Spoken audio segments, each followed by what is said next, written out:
Álvarez, Marco Cosentino, Tomás Aliste y Victoria Sánchez Pos. Le cedemos el uso de la palabra a la doctora Victoria Sánchez Pos, quien nos hará el honor de moderar el panel. Victoria Sánchez Pos, profesora titular de Derecho Procesal de la Universidad de Navarra, España, ha trabajado sobre el proceso judicial civil y penal y sobre el arbitraje y la mediación. Ha sido investigadora visitante en Fordham University en Nueva York, la Queen Mary University of London y en el Institute of Legal Advanced Studies en University of London. Sus intereses en el campo del arbitraje se han centrado en las relaciones entre la jurisdicción y el arbitraje, el control judicial de los laudos arbitrales, las medidas cautelares y los arbitrajes con pluralidad de partes.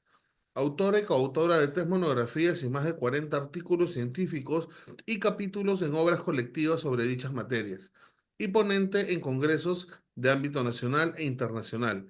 En la actualidad, junto con su labor docente, desarrolla diversos proyectos sobre las prácticas institucionalizadas de la mediación y otros instrumentos de la justicia restaurativa. Adelante, doctora. Muy bien, pues muy buenas tardes desde España a todos los colegas que nos acompañan, bueno, pues en esta sesión dentro de una nueva edición de este Congreso Internacional de la Biblioteca de Arbitraje bajo ese lema ya clásico, ¿no?, entre la academia y la práctica profesional. Yo quisiera agradecer al director académico de este congreso, querido Jorge Luis, bueno, pues el impulso, ¿no?, de este espacio para el diálogo de dos mundos, la reflexión académica y la práctica profesional, que a veces parece que avanzan por caminos separados, ¿no?, pero que deben complementarse. La práctica, bueno, pues nos aporta la realidad viva y, por su parte, yo siempre he defendido pues, que la academia tiene mucho que ofrecer, ¿no?, desde ese marco teórico, riguroso y crítico. Es un placer moderar esta mesa redonda titulada Problemas en la ejecución de los laudos, un tema pues, que sin duda constituye, ¿no?, uno de esos puntos sensibles y determinantes del arbitraje tanto interno como internacional. En no pocas ocasiones la eficacia real del arbitraje, bueno, pues se va a poner a prueba precisamente en el momento de la ejecución del laudo o bueno, en el momento de su reconocimiento y posterior ejecución si nos movemos a los laudos extranjeros. En el marco del arbitraje interno, ¿no?, pensando en esta introducción y pensando en el caso español, pues la problemática puede parecer reducida, puede parecer superada, pero seguimos encontrando cuestiones discutibles, ¿no? Bueno, pues la extensión, los márgenes del control judicial de los laudos arbitrales en orden a su ejecución es ya un tema clásico, pero hay temas conexos que plantean problemas, ¿no? Nuestro Tribunal Supremo Español se pronunció en 2022 sobre el cauce para lograr la efectividad de un laudo cuya ejecución había sido denegada por resolución firme al considerar que el laudo no era ejecutable precisamente por falta de precisión en sus pronunciamientos, ¿no? Y cito este ejemplo porque es una cuestión que quizá sea después abordada en la mesa por alguno de nuestros ponentes. Cuando nos adentramos ya en el terreno del arbitraje internacional y en particular en el reconocimiento y ejecución de laudos extranjeros, bueno, pues ahí ya confluyen inevitablemente distintos planos: la autonomía del arbitraje, la soberanía de los estados, la cooperación judicial internacional, y en esta interacción, que en teoría debería ser complementaria, bueno, pues en ocasiones se producen tensiones en la práctica, ¿no? Bueno, son unos planteamientos muy genéricos que pretenden ser solo pues, el punto de partida para esta mesa redonda en la que el protagonismo es de nuestros tres ponentes de lujo, de verdadero lujo, quienes pues desde esa mirada directa y de su experiencia práctica van a abordar algunos aspectos problemáticos más concretos de la ejecución de laudos en distintos ámbitos, también en el marco del arbitraje de inversiones. Yo paso a presentar en primer lugar a nuestros tres ponentes. Los currículums son muy extensos, voy a resumir, pido disculpas por adelantado si omito algún dato de especial interés.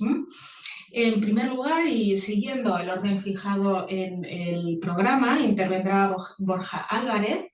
Borja es asociado senior del equipo de arbitraje internacional de Cuatro Casas, abogado español, admitido también en el estado de Nueva York tras completar sus estudios de máster en la Universidad de Nueva York como becario Fulbright. Cuenta con más de 13 años de experiencia como abogado y recientemente ha comenzado también a ejercer como árbitro. Su especialización son los arbitrajes y litigios complejos relacionados con los sectores energéticos y de infraestructuras, así como las disputas derivadas de fusiones y adquisiciones, derecho del deporte, construcción y sector inmobiliario. Participa en arbitrajes comerciales internacionales, arbitrajes de inversión iniciados en virtud de tratados de protección de inversiones. Borja también es docente en la Universidad Pontificia de Comillas y CADE y en la Universidad Carlos III de Madrid. Ha publicado diversos trabajos sobre arbitraje internacional y participado como ponente en conferencias sobre la materia. En segundo lugar, daré paso a Marco Consentino. Marco es abogado italiano, admitido para el ejercicio ante la Corte de Casación y las jurisdicciones superiores. Es partner del prestigioso bufete internacional Nunziante Macrone, donde centra su labor en litigación comercial y arbitraje, actuando tanto como abogado de parte como miembro de tribunales arbitrales designados por entidades italianas y extranjeras. Marco participa frecuentemente en litigios ante jurisdicciones nacionales y tribunales arbitrales, en disputas societarias y contractuales, con especialización en derecho de los mercados financieros, asesorando a las principales compañías de seguros. También es profesor en la Facultad de Derecho de la Universidad La Sapienza de Roma, autor de diversas publicaciones, conferenciante y miembro de numerosas instituciones de arbitraje. En último lugar, intervendrá Tomás Alister. Tomás tiene una muy destacada trayectoria docente e investigadora. Es profesor titular de Derecho Procesal de la UNIR y director académico de su máster universitario en arbitraje internacional. Cuenta con 3 sexenios de investigación reconocidos por la Comisión Nacional Evaluadora de la Actividad Investigadora Española y es director del Grupo de Investigación Global Law en la citada universidad. Es académico correspondiente de la Real Academia de Jurisprudencia y Legislación Española y formador en la Escuela de la Función Judicial del Consejo de la Judicatura de Ecuador. Asimismo, es editor internacional, asociado de la Revista Oficial del Poder Judicial de Perú, director de la colección de Derecho Global en Editorial Atelier, árbitro y miembro de juntas directivas. Bien, pues hechas las presentaciones, pues vamos a comenzar. Podemos comenzar con esta primera de las 2 rondas previstas en esta mesa. Recuerdo a los ponentes que el tiempo aproximado, bueno, pues será de unos 12 minutos para esta primera intervención y sin más dilación cedo la palabra al primero de los ponentes, Borja Álvarez, que abordará bueno, pues el régimen de ejecución de laudos, CIADI y no CIADI en España, así como algunas experiencias recientes en nuestros tribunales, incluidas problemáticas en la fase de notificación de la acción al Estado ejecutado. Tienes la palabra, Borja. Muchas gracias, Victoria. Buenas tardes a todos. Muy buenas también a mis copanelistas Marco y Tomás. Y también gracias, quería hacer especial mención también a Jorge Luis por el impulso, como bien decías, Victoria, de estos eventos y su genial organización. Bueno, yo quería comenzar diciendo, ¿no? El título de la ponencia nos sugiere rápidamente la existencia de problemáticas en la ejecución de los laudos y desde mi perspectiva, desde la práctica profesional, lo cierto es que es así es como lo vemos y así es como se lo transmitimos a los clientes. Con el dictado del laudo se consolidan muchas cosas y queda atrás una ardua batalla, pero no es el final de la contienda y se abre una nueva fase litigiosa en la que la beligerancia continúa. Y en términos económicos hablamos internamente en nuestro grupo a veces de la ulterior fase de monetización de los laudos, ¿no? Y cómo realmente esto es lo que consigue satisfacer el derecho de crédito de nuestros clientes y lo que finalmente va a la cuenta de resultados, ¿no? Eh, Bien, aquí por ir contextualizando, creo que es útil distinguir dos mundos, dos universos, ¿no? El universo de las ejecuciones de los laudos eh, comerciales y en segundo lugar el de los laudos, podríamos decir de inversión, pero como en ocasiones también tenemos partes estatales que participan en procesos que no son propiamente de inversión, diría laudos dictados que involucran a partes estatales. En los primeros, en los laudos en los que no hay presencia de elementos estatales, de estados o de sociedades estatales, mi percepción y mi experiencia práctica es que las ejecuciones funcionan razonablemente bien. Y luego, seguramente que mis copanelistas podremos abordar problemáticas concretas que surgen. Generalmente yo veo suscitados problemas en cuanto a la duración, en cuanto a los costes que conllevan. En España, como sabéis, cuando hablamos de laudos tenemos un doble procedimiento, una doble fase con el reconocimiento del exequatur ante los TSJ. Además, la competencia judicial es distinta, ¿no? Tenemos los TSJ y tenemos una fase posterior en caso de que se conceda el reconocimiento y se dé una declaración de ejecutabilidad. Tenemos ya un título ejecutivo en España, pues hay que iniciar la fase de ejecución material propiamente dicha de acuerdo con la ley de enjuiciamiento civil ante los juzgados de primera instancia. Bueno, esta dualidad de procedimientos y de fases también plantea alguna problemática, que esto es algo específico de los laudos arbitrales, no ocurre así cuando se trata de ejecutar decisiones extranjeras al amparo de la ley de cooperación jurídica, porque cabe acumular en un mismo procedimiento ambas peticiones, ambas pretensiones, porque se sustancian ante los juzgados de primera instancia, no así en el arbitraje. Y bueno, a mí en general las que desde el punto de vista también académico y profesional me suscitan, es una problemática que me ha parecido, me surge con recurrencia en la práctica, son los problemas que plantea en las acciones de reconocimiento bajo convenio de Nueva York, eh, la pendencia de una acción de anulación que puede además llevar aparejada o no una suspensión ante los tribunales de la jurisdicción primaria, ante los tribunales de la sede.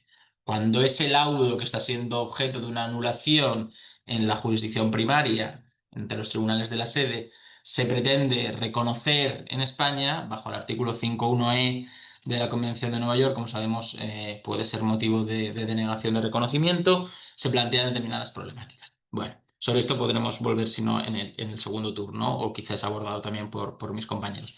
Yendo a los laudos con partes estatales, aquí, que son los que desde el punto de vista profesional me dedico con asiduidad a tratar de obtener estas decisiones de ejecución, la problemática, si tenemos el tema de los tiempos y de los costes, aparece un nuevo elemento que es fuente de problemáticas evidente, ¿no? Que son las inmunidades. Las inmunidades. Y buena prueba de que las dificultades son añadidas en este contexto es que ha surgido en los últimos 10 años a esta parte una eclosión de un mercado y una industria legal, porque es una industria legal propiamente dicha, de financiadores que aparecen en la parte, ya una vez dictado el laudo, en la parte de apoyo a la ejecución, ¿no? Y un verdadero mercado secundario de compraventa de los derechos de crédito derivados de los laudos e incluso recientemente, quizá alguno no lo conozcáis, también un mercado asegurador.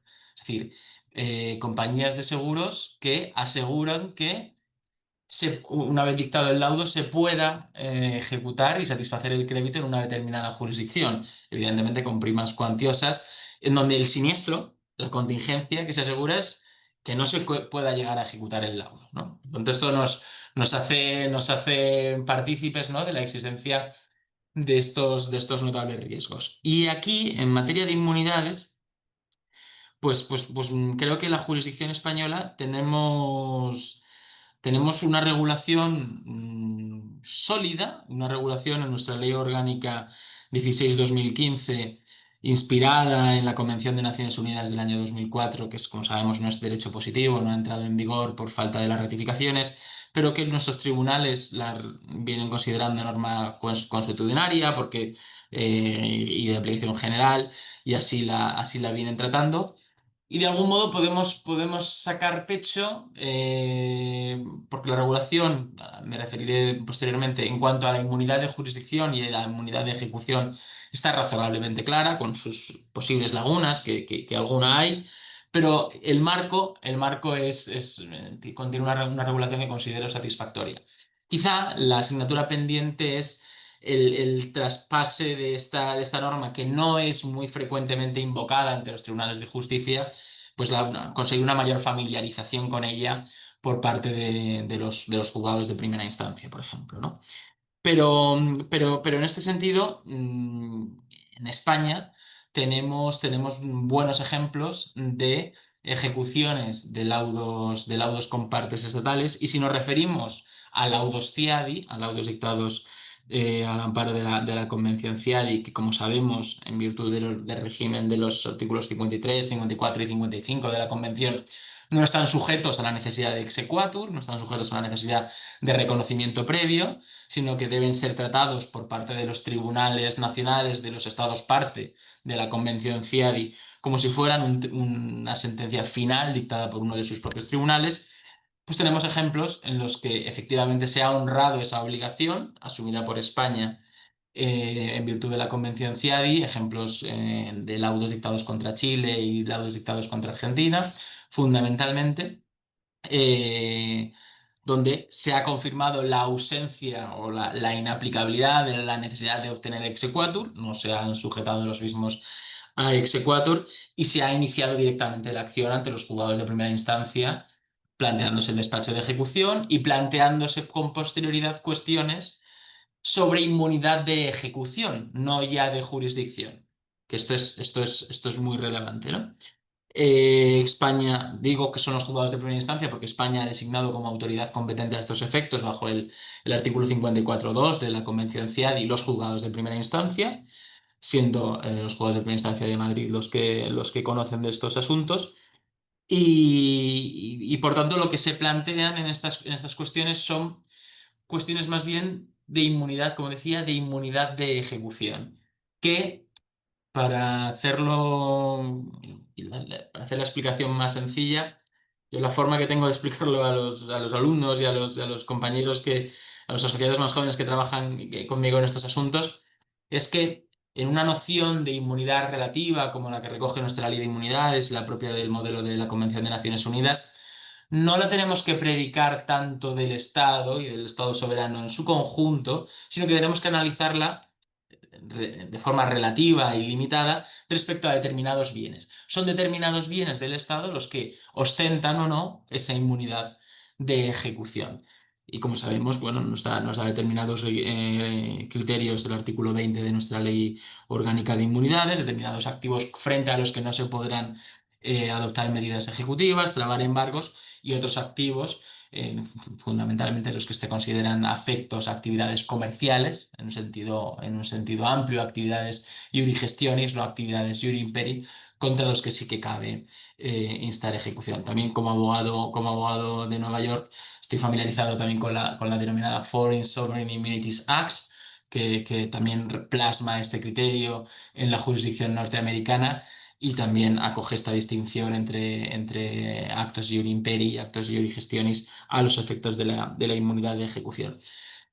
Y, por tanto, para concluir, y antes de ceder el turno a mis compañeros, el verdadero caballo de batalla en las ejecuciones de laudos con partes estatales, derivado de las inmunidades, en una jurisdicción que tiene hechos los deberes y tiene una regulación que he considerado sólida en materia de inmunidades, es la cuestión de la doctrina del alter ego. Y esto es una referencia que hago porque la realidad práctica y la realidad profesional confirma que en los arbitrajes de inversión, en los arbitrajes con partes estatales, la parte demandada y eventualmente la parte condenada en el laudo es el Estado soberano, pero también la práctica nos confirma que las actividades comerciales en los distintos estados, no las lleva por sí, cuando nos referimos a España, por ejemplo, la República Bolivariana de Venezuela no actúa como agente comercial en España, en tanto que República Bolivariana de Venezuela,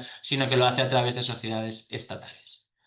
Y se da, por tanto, una complejidad y una problemática evidente, que es que se trata de ejecutar un laudo que ha sido dictado frente a la República Bolivariana de Venezuela, en el ejemplo que estoy poniendo, y los activos embargables sujetos a actividades comerciales que existen en el foro español en mi ejemplo, no son titularidad del Estado soberano, sino de una sociedad estatal.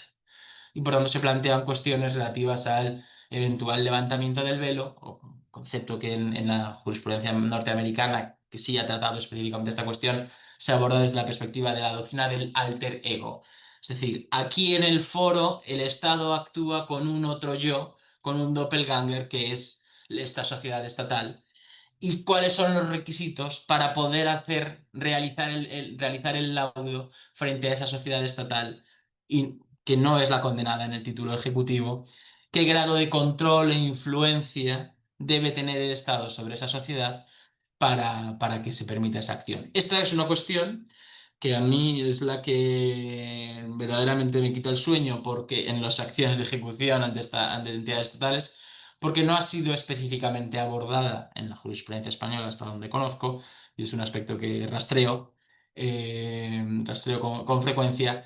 Y los elementos que tenemos, la doctrina, cómo construimos en España y en la doctrina y en la cultura jurídica civilista de la Europa continental, en la doctrina del levantamiento del velo y la tesis del abuso de la personalidad, está más pensado para estructuras de privados, de abuso de la personalidad, uso de personas interpuestas, eh, confusión de patrimonios, más que simplemente una instrumentalidad que puede no ser abusiva, puede ser perfectamente ordinaria, pero una instrumentalidad, un uso instrumental que hace el Estado de la sociedad estatal. Y aquí es donde, hasta ahora, creo que aquí hasta donde ha llegado el límite, y esto es lo que queda por testar, y es el reto para el futuro en esta materia. Así que con esto, Victoria, después podemos retomar alguna cuestión en el segundo turno. Muchas gracias.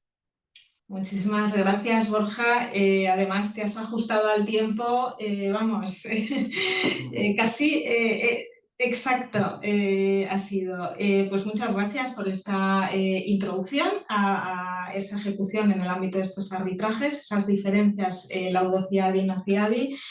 Muy clarificador. Sorprendente la existencia, yo desde luego desconocía, de ese mercado asegurador. Gracias por esa concreción en el ámbito de la inmunidad de ejecución a determinados bienes, y también, bueno, pues sorprendente la aplicación de esas teorías para la extensión de los efectos del laudo, ¿no?, a otras entidades o sociedades estatales ya en el marco de la ejecución, a las que hemos recurrido tradicionalmente, bueno, pues en todo ese ámbito de la extensión de los efectos, ¿no?, de la eficacia subjetiva del convenio arbitral a entidades no firmantes. Con eso lo vamos a dejar. Luego, si quieres, Borja, o los compañeros pueden retomar cualquiera de las cuestiones. Y voy a dar la palabra a nuestro segundo ponente, Marco Consentino, que bueno, pues, reflexionará sobre la realización de las cuantías en la ejecución del laudo desde un enfoque comparado. Adelante, Marco.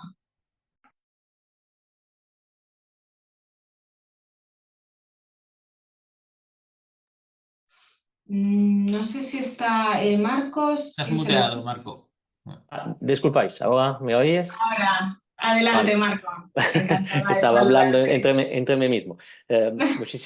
Muchísimas gracias para quedarme la palabra. Estaba diciendo que voy a calentar un poquito mi español, dando las gracias por su invitación. Es un placer estar aquí, es un placer compartir una mesa redonda con ponentes tan importantes y también hacer parte de esta comunidad arbitral, porque es una comunidad que es bastante grande, pero entre nosotros conocemos más o menos todos. Así que es importante tener un punto donde nos reflexionamos sobre algunos argumentos y compartimos ideas y puntos de vista que son diferentes, pero que pueden ser razón para un desarrollo positivo de las buenas prácticas.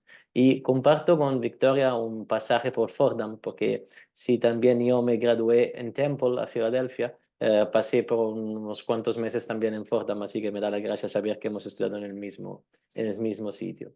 Bueno, estaba pensando en qué hablar cuando se hablaba de problemas conectados con la ejecución de los laudos, y estaban diciendo que hasta intentando recoger ideas, es que es difícil muchas veces dar respuestas prácticas, pero creo que es importante poner duda o reflexiones, algo para desarrollar un discurso. Y intenté un poquito salir de los libros poniendo algunas cosas que me pasaron en el práctico, porque el corte de abogado siempre lo tengo muy claro también cuando explico a los estudiantes. Y una reflexión sobre la natura privada del procedimiento arbitral. Nosotros decimos siempre que entre las cosas positivas de un procedimiento arbitral, yo oigo siempre dos cosas que condivido muchísimo, que son las mayores garantías técnicas y el tiempo diferente. Esto porque me pasa a menudo, y tengo que ser sincero, hablando en el ámbito del mercado financiero, no tengo en el Tribunal Civil italiano una sección dedicada a este tema. Así que lo que pasa a menudo es que muchas veces no hay una conciencia técnicas tan profunda desde los jueces, y nosotros a menudo vamos a aconsejar a los clientes, que son compañías de seguros y bancos, de poner una cláusula arbitraria porque es importante tener un punto de vista técnico, sobre todo porque, y más en ámbito de seguro, muchas cosas son de forma práctica, de uso entre compañías, y tampoco se encuentran entre los libros. Y también por la emisión del lodo, porque si de un lado tenemos una mayor seguridad desde el punto de vista de derecho y sabemos que tenemos una decisión que puede ser rápida y concreta, por el otro lado hay un respaldo económico muy importante. Si tú consideras que en temas de intereses legales, la diferencia que hay entre un procedimiento que en Italia sale sobre los 4 o 5 años, y en tema contractual prevé intereses del 8%. El hecho de haber un laudo entre 6, 12 meses cambia la cosa de manera radical. Y también si habla de seguros, alocar reservas, importe que no vas a investir en desarrollo de tu compañía, sino lo vas a guardar, sino para hacer frente a una sentencia o a un laudo que puede ser negativo. Es un gasto de energías, es un gasto de dinero increíble. Y vamos a elegir el procedimiento arbitral por esta razón, pero en el momento en que tenemos un laudo, estamos al punto cero otra vez, porque estamos en un cuello, como se dice en italiano, un cuello de botella, porque otra vez tenemos que enfrentarnos con el sistema clásico, sino que tenemos las dudas de los jueces, que muchas veces nos miran diciendo: ¿por qué haces el árbitro tú? ¿Por qué juezgas tú, que eres un abogado y no eres un juez, y no tenemos la misma preparación? Así que claramente pasamos otra vez desde el extraordinario, que es el procedimiento arbitral, a un ordinario, y que tienes un montón de problemas. En Italia ya hemos tenido algunas reformas, y ahora mismo el exequatur es un procedimiento mucho más rápido, y que para obtenerlo ya necesitamos el laudo original y la cláusula arbitral, pero ahí también tenemos el primer problema: la traducción. Porque si entre las cosas más clara, más técnica que la Corte de Apelo tiene que mirar para dar el exequatur al laudo, claramente la traducción puede dar sentidos diferentes también en la formulación de la frase, sino para la correctez de las palabras. También la decisión de la Corte de Apelo puede ser apellada para la contraparte, y ahí que tienes otra vez 30 días para un procedimiento de apelo, o si no, para recurrir por casación. Otra vez te enfrentas con un sistema que va a ralentar todo, y perder un día no es soltanto perder 24 horas, es perder oportunidad de realizar el importe para el cual tú has elegido el procedimiento arbitral desde el empiezo. Es verdad que se puede tener una decisión rápida, una decisión correcta, pero si no recupera el dinero, sino recupéralo para que has actuado para tener esta decisión, has hecho, puede ser el 10% de tu trabajo. Así que la reflexión es que muchas veces es que tenemos que empezar, ya que hemos empezado desarrollando el procedimiento arbitral como procedimiento arbitral hecho para obtener un laudo, puede ser que tenemos que empujar todavía la autonomía privada en el sentido de dar un empuje mayor para la resolución de la controversia, que no sea más el título, que no sea más la parte académica, la parte formal, sino para dar un corte práctico. En este sentido, un empuje privado para que se pueda obtener la ejecución del laudo. ¿De qué manera? De seguro estaba hipotizando, y una cosa la anticipó Borja y me dio muchas gracias. Bueno, de toda forma podemos hacer de diferente manera. O sea, se puede pensar que en la cláusula con la que nos decimos cuál es la impostación, cuál es del eventual de algunos conflictos con la cláusula arbitral, la parte ya empiezan diciendo que parte del dinero tiene que ser guardada por un notario, como se hace muchas veces para la compraventa de muchos bienes, para como se hace en derecho del que involve las compañías muchas veces, o si no con garantías bancarias y garantías de seguros, porque estas que son remedios prácticos todavía no son utilizados y muchas veces ya parece difícil mirar el arbitraje como un procedimiento alternativo válido a las partes, aún también porque es más caro, pero si no se considera que tenemos que dar un sentido práctico a la cosa, nos podemos parar con el laudo sin ejecutar nunca la sentencia. Así que estos tres remedios ya podrían ser hechos en la cláusula arbitral, ya podrían ser hechos desde el empiezo para que las partes ya saben que hay la posibilidad que al final del procedimiento van a pagar y van a pagar en concreto. Y me pasó esta cosa, una cosa parecida, y por eso estaba pensando en este remedio, porque me pasó con una causa, con un contencioso que tenía en Liechtenstein, donde el tribunal pidió a las partes de guardar en una cuenta del tribunal mismo un importe para los abogados de la contraparte y el importe del 30% del petitum.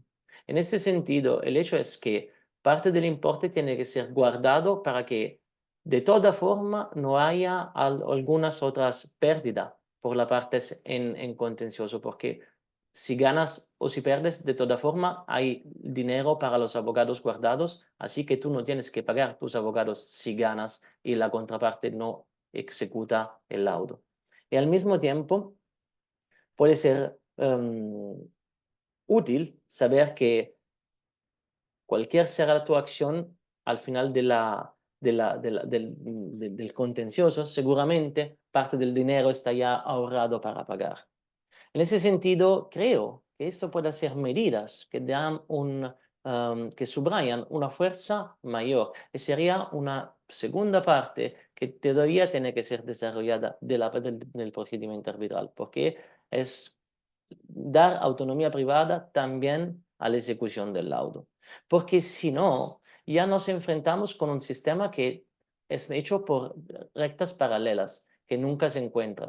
Tú puedes ser el más rápido y el más técnico y obtener el mejor laudo del mundo, pero al final sin satisfacción alguna por tu cliente. Y esto puede funcionar por un año, puede funcionar por un rato, pero al final toda la parte regresarán sobre un procedimiento ordinario, que es lo que normalmente en un sentido común va a dar mayor garantías. Así que si procedimiento arbitral tiene que ser, si autonomía privada tiene que ser autonomía privada hasta el final y tenemos que empezar pensando en el procedimiento arbitral a 360 grados y al interés de los clientes, el interés de la parte. No es solo obtener un laudo positivo, que para un abogado puede ser algo importante porque tu teoría, tu interpretación del derecho es la misma que compartes con el colegio arbitral, pero por la parte, esto puede ser simplemente un papel si no hay una satisfacción económica y graduada por el interés que ha puesto en el arbitraje. Creo que sería entre los 12 minutos, así que me paro, como Victoria había dicho antes, y dejo la palabra a mis maravillosos colegas y a disposición para cualquier informe enseguida. Pues muchísimas gracias, Marco. Efectivamente, no 12, sino algún minuto menos incluso. Muchísimas gracias por esta visión comparada al inicio de la ejecución en Italia. Me ha parecido entender, quizá no lo he comprendido bien, desconozco el procedimiento de ejecución italiano, que algunas resoluciones en el marco de la ejecución pueden tener incluso acceso a la casación. No lo sé. Y bueno, pues muy interesante, ¿no? Salir de los libros y ver esos remedios alternativos a la ejecución, ¿no? Impulsados por la autonomía de la voluntad. Tiene todo el sentido del mundo, como decías. Al final, bueno, pues cuando nos vemos en la tesitura de ejecutar un laudo, pues ya estamos en la jurisdicción, ¿no? Con todo lo que eso supone. Nos dejamos por el camino pues todas esas pretendidas ventajas del arbitraje 360 creo que has señalado. Muchísimas gracias, Marco, y pues voy a cerrar esta primera ronda de intervenciones dando la palabra a Tomás Aliste, que hablará sobre algunos problemas que se plantean en la ejecución de laudos, cuya parte dispositiva presenta condenas a ambas partes o se ha fundamentado en defectos procesales. Adelante, Tomás. Muchas gracias, Victoria. En primer lugar, mi agradecimiento al despacho Mario Castillo Freire y al director de este importante congreso, a Jorge Luis Collantes. Además, también mi agradecimiento al estar incorporado en esta mesa tan interesante y tan bien moderada, bueno, pues me parece que es una mesa de especial relieve porque pone el acento precisamente en el contrapunto del arbitraje, que es, hablaba antes Marco Cosentino de la autonomía del arbitraje, muy bien señalado, y pues la especie de contrapunto que es volver al derecho procesal, a mi especialidad, aunque insisto que una cosa es el derecho procesal y otra cosa muy distinta es la verdadera autonomía del arbitraje, que todos la entendemos, por muy procesalista que sea yo, todos entendemos la autonomía del arbitraje, pero es verdad, es una idea de frustración cuando se ha hecho el trabajo y bastante arduo por parte de las defensas y por muchos árbitros de buenos y realmente buenos arbitrajes. Y luego se ve todo frustrado de repente cuando volvemos al punto cero, que es el dictado del laudo. Y ahí, si me permite, Marco Cosentino, me vino cuando estaba hablando a la cabeza un artículo de un célebre maestro italiano, Francesco Carneluti, que allá en 1949 cuando decía torniamo al giudicio.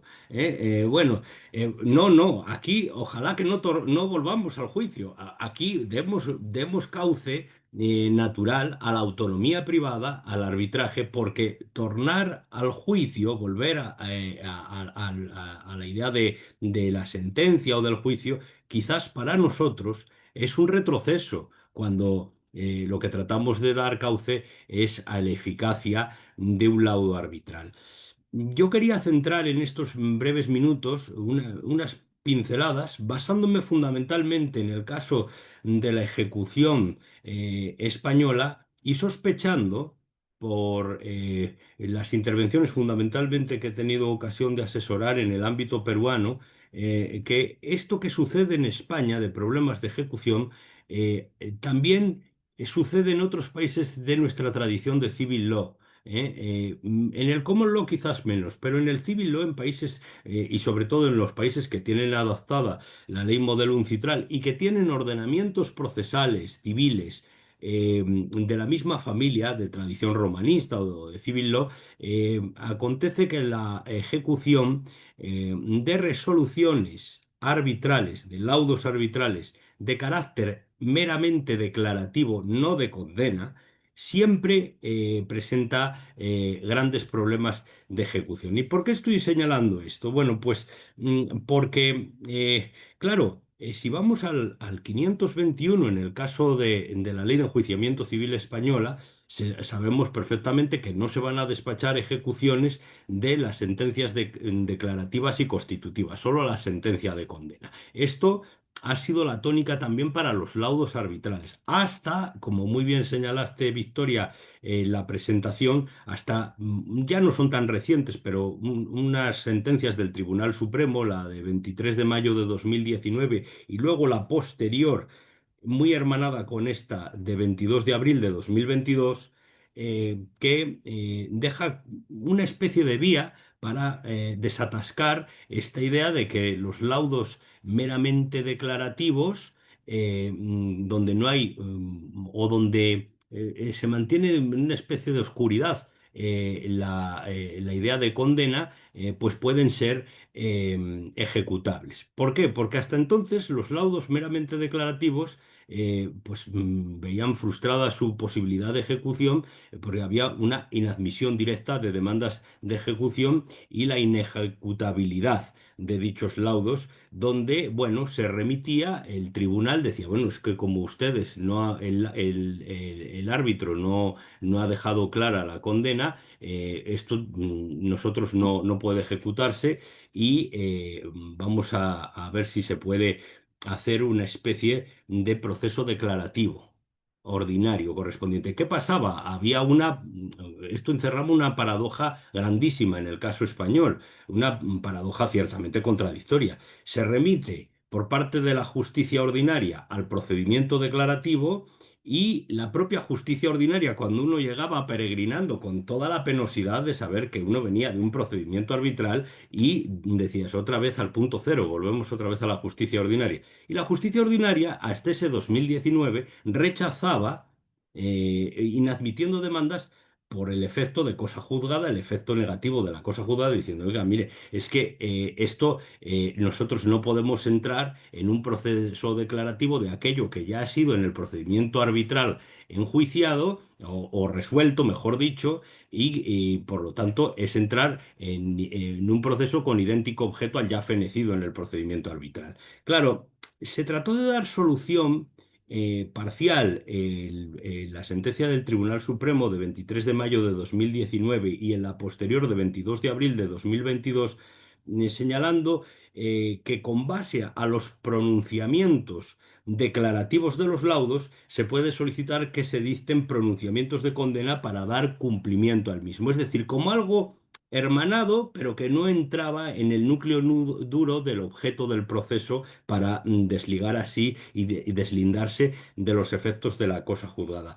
A mí esto está bien, pero volvemos otra vez al mismo problema, que es como esta mesa también, además de los problemas en la ejecución, tiene que ver con las soluciones que les podemos dar a los problemas de ejecución de laudos arbitrales. Bueno, a mí esto de acudir al proceso declarativo en el caso español especial del 552, apartado tercero de la Ley de Enjuiciamiento Civil, bueno, eh, es esto para lograr la efectividad del laudo cuya ejecución ha sido negada o denegada, me parece un poco complicado.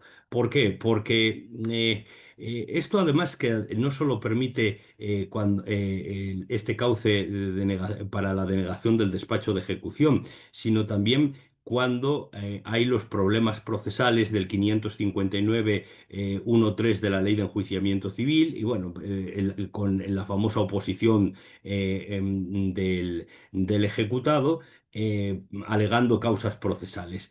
Esto a mí me sigue pareciendo complicado, porque si nos ponemos desde el punto de vista de la efectividad del arbitraje y de la efectividad del laudo arbitral, en mi opinión, en mi sincera opinión, es trasladar el problema a la jurisdicción ordinaria. Y muchas veces vemos a la jurisdicción ordinaria como enemigos del arbitraje. Y aquí, sinceramente, se encuentran un asunto que ellos no lo han generado. ¿De dónde viene este problema cuando se dictan los laudos meramente declarativos y luego ven imposibilitada la ejecución. Viene la génesis del problema está en el propio procedimiento arbitral y en las actuaciones de los árbitros que han actuado de una forma pues, un tanto extraña en virtud del principio de autonomía privada, porque en muchas ocasiones cuando ocurren estos problemas, el árbitro se desvía de la cláusula compromisoria y se desvía también de la propia voluntad de las partes, y aquí hay que estudiar mucho cómo se ha emitido y cuál es el contenido concreto del acta de emisión o acta de instalación, como la llaman en el Perú, del arbitraje, y luego las diversas órdenes que puede o no dictar el árbitro dependiendo de esas facultades más o menos concedidas por las partes. En ocasiones son bastante restrictivas, pero los árbitros en algunas ocasiones se sacan de la manga una especie de facultades ex officio arbitri que, bueno, en mi opinión, no son compatibles con la cláusula compromisoria, ni con el acta de instalación del arbitraje o acta de emisión del arbitraje. Entonces, cuando estamos en estas situaciones, yo me pregunto si el principio de congruencia, que debe de ser la tónica general del dictado del laudo arbitral, y además de tener en cuenta los principios de igualdad, de audiencia y de contradicción, por ejemplo, en la ley española de arbitraje, artículo 24 de la ley española, en el decreto que norma el arbitraje en el Perú, en el decreto 1071, también tiene su correspondencia. Esta dialéctica contradictoria, si no se entiende bien por el árbitro desde el minuto uno y si no da lugar a esa efectividad del principio contradictorio, va a generar luego problemas en la ejecución que se trasladan innecesariamente a la jurisdicción ordinaria. Yo no digo que todo arbitraje con una sentencia indubitada, con un laudo indubitado de condena, sea un camino de rosas, y sea sencillo luego de ejecutar, ¿no? Seguramente habrá problemas. Pero cuando estos laudos meramente declarativos, que podrían haber sido laudos de condena, se dictan bajo ese esquema de acta de instalación y de órdenes procesales, donde aparecen pronunciamientos arbitrales deliberadamente ambiguos en el dispositivo del laudo, hay que tener mucho cuidado, que además esto va de la mano con otro problema hermanado, que es el de la motivación, y a veces son laudos, los meramente declarativos, que vienen precedidos de un expositivo, páginas y páginas. Yo he leído laudos de 240 páginas que, bueno, en mi opinión, muchas veces es innecesario para tratar de evitar ese problema final que es la ejecución del laudo, y la vía procedimental luego, a través de esos procesos declarativos del artículo 552 de la Ley de Enjuiciamiento Civil, el 552.3, que, bueno, pues lo único que generan son un problema de tratar de afrontar la denegación del despacho de ejecución, y esa vía extraña de no contener un pronunciamiento de condena, el laudo, o no contener los requisitos para llevar aparejada ejecución, y bueno, pues tratan de despacharse por esa vía un tanto anómala, para lograr la efectividad del laudo cuya ejecución ha sido denegada. Yo insisto, en lugar de poner el acento en la justicia ordinaria para enfatizar los problemas de la ejecución, pongámoslos también en la propia actividad del árbitro, que ha dictado el laudo arbitral, y que, a buen seguro, algo de responsabilidad también tiene. Muchas gracias. Muchas gracias, Tomás. Perdón, he tenido que que interrumpir porque me ha fallado la conexión, perdón, ¿eh? Bueno, pues yo como procesalista también, Tomás, estoy muy de acuerdo contigo en ese, no voy a decir cuestionable, voy a decir opinable recorrido judicial a través de las causas de oposición a la ejecución, ese posterior proceso judicial declarativo, ¿no? Que al final nos lleva a esa distinción entre efecto de cosa juzgada material positiva y ese efecto reflejo indirecto del laudo arbitral, sin entrar a valorar desde luego yo la conducta del árbitro que emite esos pronunciamientos declarativos, ¿no? En lugar de pronunciamientos de condena. Pero con esa parte procesal, judicial, totalmente de acuerdo. Y bueno, pues siguiendo lo previsto, voy a ceder de nuevo la palabra a los ponentes para que en un tiempo más breve, desde luego 5 minutos no va a ser posible, puedan completar su intervención o comentar algunas de las cuestiones abordadas por el resto de ponentes, ¿no? Y siguiendo el orden, pues vuelvo a ceder la palabra a Borja. Adelante. Gracias, Victoria. Muy brevemente, me ha resultado muy interesante la aportación del profesor Aliste y simplemente para hacer constar que esa problemática también la reproducimos en el ámbito del arbitraje de inversiones, ¿no? Recordemos cómo el artículo 54, cuando habla de la posibilidad de ejecutar los laudos de inversión, se refiere a las condenas pecuniarias, ni siquiera a las condenas, solo las pecuniarias. Es cierto que la tónica en el arbitraje de inversión está siendo la petición de indemnizaciones, pero desde el principio de reparación íntegra, que perfectamente compatible con los principios inspiradores de la responsabilidad internacional de los estados, cabría perfectamente reconocimiento de situaciones jurídicas, o piénsese, por ejemplo, en una licitación que se me permita volver atrás en el proceso de licitación y ser adjudicatario de un proceso. Bueno, se reproduciría esa problemática. Lo que pasa es que en la práctica, al final, sobre todo, se están planteando condenas pecuniarias. Yo quería hacer brevemente una referencia a una particularidad procesal que se plantea en estas acciones de ejecución de laudos con parte estatal, que es la que plantea la necesaria notificación al Estado, ¿no?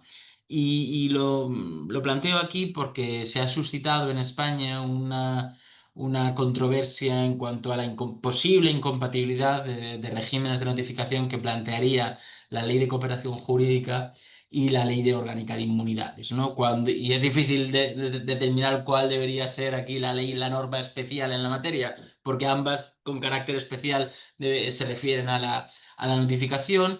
Por hacerlo en términos muy gráficos, ¿no? La cuestión básicamente se planteaba en torno a si debe ser el Ministerio de Asuntos Exteriores español quien notifique a la embajada del Estado notificado en España, o si debe darse cauce por vía diplomática del Ministerio de Asuntos Exteriores español a la embajada española en el Estado requerido y desde esta embajada al Ministerio de Asuntos Exteriores, ¿no? La cuestión puede parecer baladí, no lo es hasta el punto de que dio lugar a una nulidad de actuaciones declarada por el Tribunal Superior de Justicia de Madrid en el asunto de Malasia el 29 de junio de 2021. Y por tanto es importante, y aquí además es una materia en la que los letrados de la Administración de Justicia, ahora que no tenemos un juzgado especializado en materia de arbitraje como era el 101 antiguamente, es importante darles apoyo, y no siempre van a tener claro aquí de la forma en la que notificar, ¿no? Y por tanto aquí, teniendo en cuenta lo que interpretó el TSJ de Madrid en ese asunto, que puede ser discutible, lo hemos discutido en algún foro, el profesor Gómez Gene y yo en particular, pero lo cierto es que a día de hoy el criterio del TSJ de Madrid es que la forma de notificación debe hacerse siguiendo los mandatos de la Ley de Cooperación Jurídica. Y esto supone notificación, primero desde el Ministerio de Asuntos Exteriores español a la Embajada Española en el Estado notificado, y desde este al Ministerio de Asuntos Exteriores del Estado notificado. Por tanto, se prescinde en esta fase de notificación de la Embajada del Estado notificado en España, siendo el foro de las acusaciones en el ejemplo que pongo España. Y como digo, es relevante, y es relevante porque además el primer acto a notificar, de acuerdo con nuestro sistema en un esquema de ejecución, pensemos de un laudo CIADI, será el auto de despacho de ejecución. Y estamos hablando de a quién y de qué forma notificamos el auto de despacho de ejecución al estado condenado. Bueno, esta era la referencia que quería hacer. Muchas gracias, Borja. Tiene la palabra Marco. Sí, Adelante. solo un minuto antes de dejar la palabra al profesor Aliste, a Tomás, solo para decir que estaba un poco pensando, ¿no? La cosa, al corte práctico que quiero dar a mi intervención. Estaba pensando que muchas veces, a menudo, el costo, el dinero y el tiempo son instrumentos de defensa, porque son instrumentos que se puedes utilizar para defendernos en un procedimiento. El hecho es que muchas veces no son instrumentos de defensa que son por la parte que actúa para la defensa de un derecho, sino por la otra parte. Y el arbitraje muchas veces ha sido una intervención privada para que el sistema que funciona pero tiene sus problemas, tiene sus patologías, pueda ser de cualquier forma mejorado. En ese sentido, cortarse a mitad del camino puede ser un problema porque actuando a menudo, como siempre en la litigación, yo sé que todo lo que el sistema prevé para tutelar las partes, que son como todas las oposiciones, la oposición a un laudo, la oposición al su reconocimiento, la oposición a los actos ejecutivos, son todos instrumentos que yo puedo utilizar para poner todo el procedimiento más lento, aumentar el coste, aumentar los gastos y poner la parte sentada en la misma mesa aceptando algo menos de lo que necesita y menos de lo que merece. En este sentido, creo que el esfuerzo tiene que ser hecho en el sentido de tener un poquito más de coraje y empujar las partes, en poner en el plato de un contencioso arbitral un esfuerzo más para tener más efectividad en la decisión que tenemos. Porque a menudo he visto utilizar las garantías que el sistema procesal nos da, y sé que el sistema procesal italiano y español son parecidos, como instrumentos para forzar la contraparte y no para garantizar el respeto del derecho. Y lo digo, por ejemplo, partiendo por la ejecución, por el reconocimiento del laudo, con el término que es dado por una oposición al reconocimiento que da derecho al empezar de un nuevo procedimiento, desde el principio solo para el reconocimiento. Así que tenemos un laudo, tenemos un reconocimiento y ahora se empieza otro proceso otra vez integral y natural.